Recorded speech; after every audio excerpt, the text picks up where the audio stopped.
Alors, je crois que l'enjeu, c'est quoi? C'est qu'il y a seulement 420 000 apprentis en France, alors que c'est une voie de réussite. 7 sur 10 ont un emploi, on peut aller du CAP à l'ingénieur. Enfin, on est le seul pays d'Europe centre et nord qui n'a pas un système d'apprentissage de grande ampleur.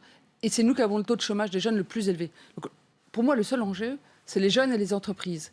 Après, on a un système qui fonctionne d'une certaine façon depuis 20 ans. Il n'a pas réussi à décoller depuis 20 ans.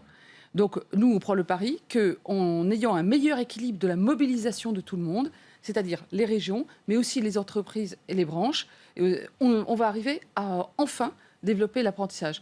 Et donc, effectivement, ça bouscule, parce qu'il y a les régions vont avoir des compétences en plus, en moins. Il n'y a pas un risque de voir disparaître des formations très spécifiques adaptées à un territoire. Alors il y a deux choses. Dans les formations très spécifiques, comme c'est les branches professionnelles qui vont définir, par exemple les tailleurs de pierre, il y en a peut-être 5 ou 8 qu'on forme par an. C'est eux qui vont définir le coût. Donc ils vont bien sûr qu'ils vont préserver leur métier.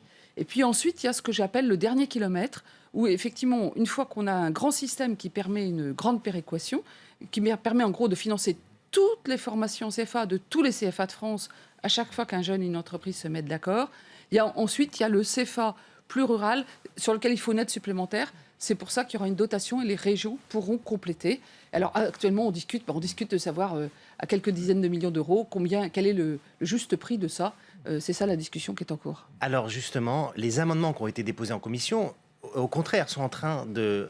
Parce que dans votre dans la version que vous avez déposée, fait voter à l'Assemblée nationale, vous sortiez les régions du dispositif, en tout cas pour donner vraiment le pilotage aux branches. Or là, les amendements remettent les régions au centre du dispositif. Est-ce que les sénateurs sont en train de dénaturer l'esprit de la loi? Alors, le texte qui a été voté à l'Assemblée nationale et proposé par le gouvernement, amélioré par l'Assemblée, ne transpose pas la compétence des régions aux branches. Les régions n'ont jamais défini les diplômes professionnels. On va le confier aux branches. Donc ça, c'est une présentation qui n'est pas la réalité du texte de loi. La réalité, c'est qu'on dit qu'à chaque fois qu'on donne beaucoup plus de liberté aux acteurs de terrain. C'est une loi comme le Code du travail, qui est une loi qui parie sur le terrain. Le terrain, c'est qui? Ce sont les entreprises, les jeunes et les centres de formation d'apprentis. Donc, il y a des compétences aujourd'hui qu'on estime pas nécessaire. Il n'est pas nécessaire d'interdire ou de limiter le développement de l'apprentissage. On est le seul pays européen à avoir un système d'autorisation administrative. Oui, ça, on le supprime. C'est ce qu'on propose, parce que ça n'ajoute pas. Il faut au contraire que tous les acteurs, que ce soit un centre de formation d'apprentis, une branche, une collectivité territoriale, et notamment pour les Outre-mer, ça va être très utile, ou une entreprise puisse créer ou développer un centre de formation d'apprentis.